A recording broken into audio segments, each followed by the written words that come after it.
সাফ ফুটসাল চ্যাম্পিয়নশিপে ৮ গোলের থ্রিলার ম্যাচে ভারতের বিপক্ষে জয় পায়নি কেউই। দেখুন, প্রথমবারের মতো ফুটসাল আয়োজন করছে সাফ। আজ পুরুষ টুর্নামেন্টের উদ্বোধনী দিনে বাংলাদেশের ম্যাচ ছিল ভারতের বিপক্ষে। থাইল্যান্ডের ব্যাংককে অনুষ্ঠিত সেই ম্যাচটি ৪-৪ গোলে ড্র হয়েছে। সাম্প্রতিক সময়ে বাংলাদেশের ক্রীড়াঙ্গনে ভারত খুবই আলোচিত। ক্রিকেটার মোস্তাফিজুর রহমান ভারতের আইপিএল খেলতে পারেনি। এরপরই বাংলাদেশ টি-20 বিশ্বকাপ ভারতে খেলতে যাবে না বলে জানিয়ে দেয় আইসিসিকে। বাংলাদেশ ভারত ক্রিকেটের এমন পরিস্থিতির মধ্যেই আজ থাইল্যান্ডের ফুটসালে দুই দল মুখোমুখি হয়েছিল। তীব্র প্রতিদ্বন্দ্বিতাপূর্ণ ম্যাচটি শেষ পর্যন্ত দুই দলই পয়েন্ট নিয়ে মাঠ ছেড়েছে। প্রথমার্ধে বাংলাদেশ দুবার লিড নেয়। ম্যাচের নবম মিনিটে মঈন আহমেদের গোলে বাংলাদেশ ম্যাচে প্রথমবারের মতো এগিয়ে যায়। বেশিক্ষণ লিড ধরে রাখতে পারেনি লাল সবুজের প্রতিনিধিরা। ৩ মিনিট পরেই সমতায় ফেরে ভারত। ম্যাচের ১৬তম মিনিটের মাথায় আবারও এগিয়ে যায় বাংলাদেশ। দলের হয়ে এবার গোলটি করেন অধিনায়ক রাহাবাব খান।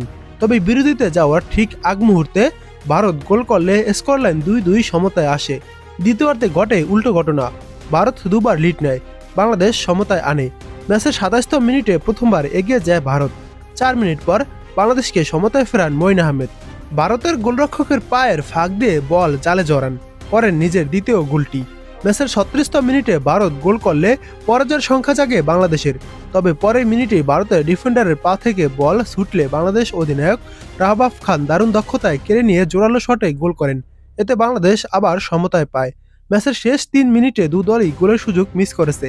বাংলাদেশের গোলরক্ষককে একা পেয়েও গোল করতে পারেনি ভারত। আবার বাংলাদেশের ফরওয়ার্ডে নেওয়া শট গোলরক্ষক পরাস্ত হলেও পোস্টে গা ঘেঁষে বের হয়ে যাওয়া ম্যাচ জেতা হয়নি বাংলাদেশের। সাবিনা মাসুরারা রাহাবাবদের সমর্থন দিয়েছেন গ্যালারি থেকে।